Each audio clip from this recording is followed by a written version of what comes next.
Okay, so we did maxima and minima, which is also known as completing the square. Okay, and in completing the square, we're going from standard to vertex form. Okay, so we need something like this: x minus h plus k.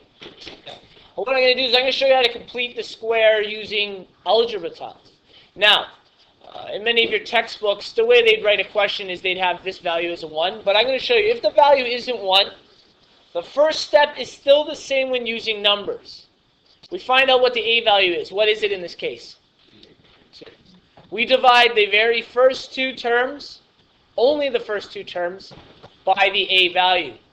So what are we dividing by? Good. That becomes the common factor on the outside, so we get y is equal to 2x squared plus 12x. Okay. Now, oh, sorry, 6, thank you. Plus 6x.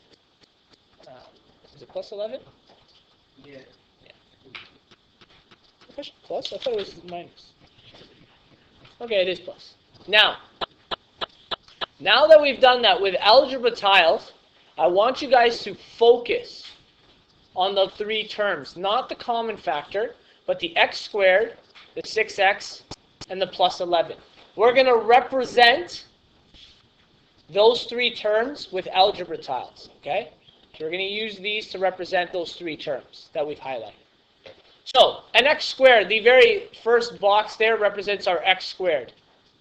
That wasn't supposed to go like that.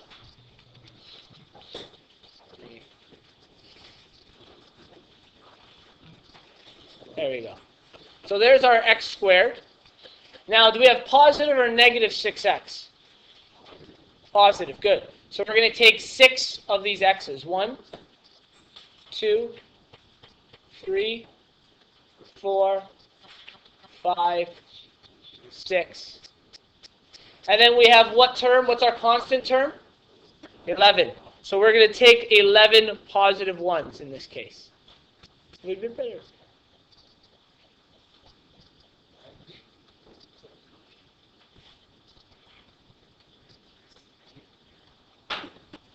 Okay, so we take these terms. The next step is to actually create what is going to look like a square. So when we say a perfect square trinomial, or completing the square, what we're going to be doing is we're going to be taking this larger algebra tile, the x squared, and we're going to rearrange our x values around it so it looks like a larger square.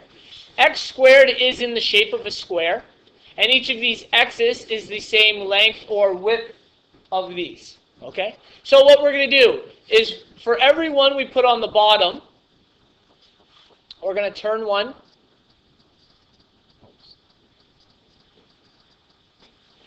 And put it on the side. So that's 1 for 1, and we'll try to stack it right beside each other, okay? Then we'll take another, and we do this one step at a time.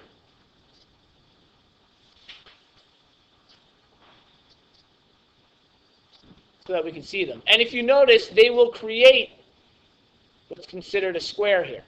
We've gone 3 up and 3 down. Perfect. When we take that term out, this should work out very nicely each time. Now, what we have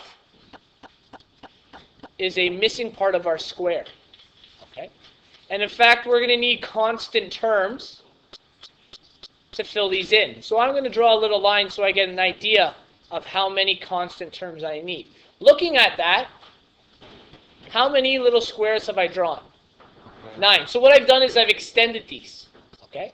I've extended these lines down, and I've completed the rest of the square, and it turns out we need 9. So what that means, and don't forget these 11 are still on the side, is we're going to need 9 positive and negative terms. Remember when we said we're completing the square, we take positive and negative terms. So we're going to take 9 positive terms to fill those spots. So 1, 2, 3, 4. I know you can count. I don't know why I'm counting also.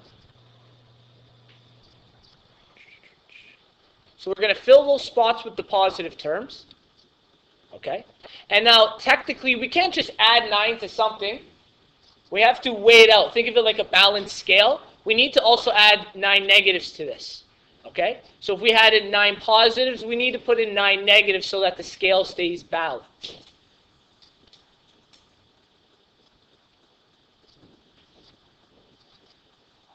Now, we use the positive terms to complete our square. Okay? And what we're going to do with the negative terms is we're going to move them over to the other constant terms, the 11. Okay? So what I mean by that is, recall, this 11 was represented here. Well, those negative terms are now going to go with it. Okay? They're going to go with it. Now, the only difference is we still have a 2 on the outside. So, to take these, remember, these 9 would technically start inside the bracket.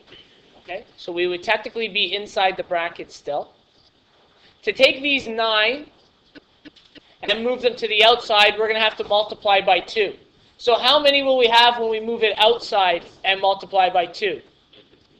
We're going to have 18. So we'd have to double this in numbers. So I think I can copy it. Copy and paste. There we go.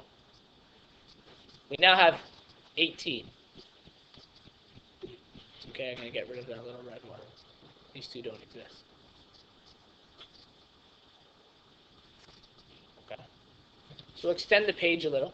So what we've done now, if we've taken those 9 outside of that bracket, like we said, and in order to do that, we had to multiply by our 2. So instead of just being 9, when we multiplied it by 2, we got 18 negatives.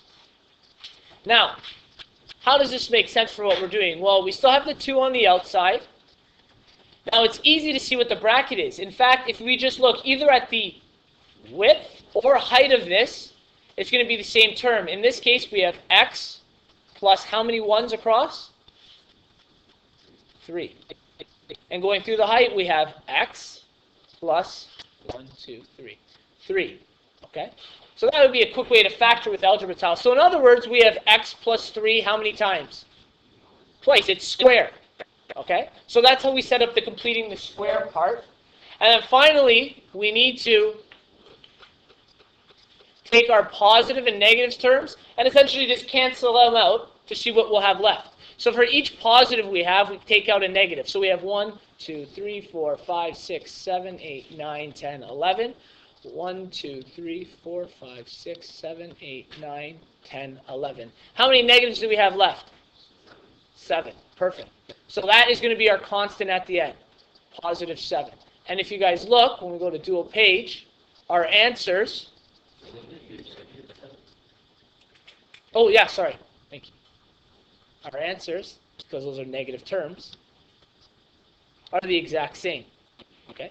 Our answer from the first one, I can't do magic pen, but I'll highlight both of them in green. Okay? We had 2x plus 3 squared minus 7, and that's exactly what we got when we did it with the algebra, when we used our numbers to solve. Okay? So whether using the tiles or the algebra, you will get the same answer, but the algebra tiles help you get a visual of what a completing the square would look like. We actually have to create a square with the algebra tiles. And that's what the process we're doing is with numbers. It just looks a lot more arbitrary, that's all.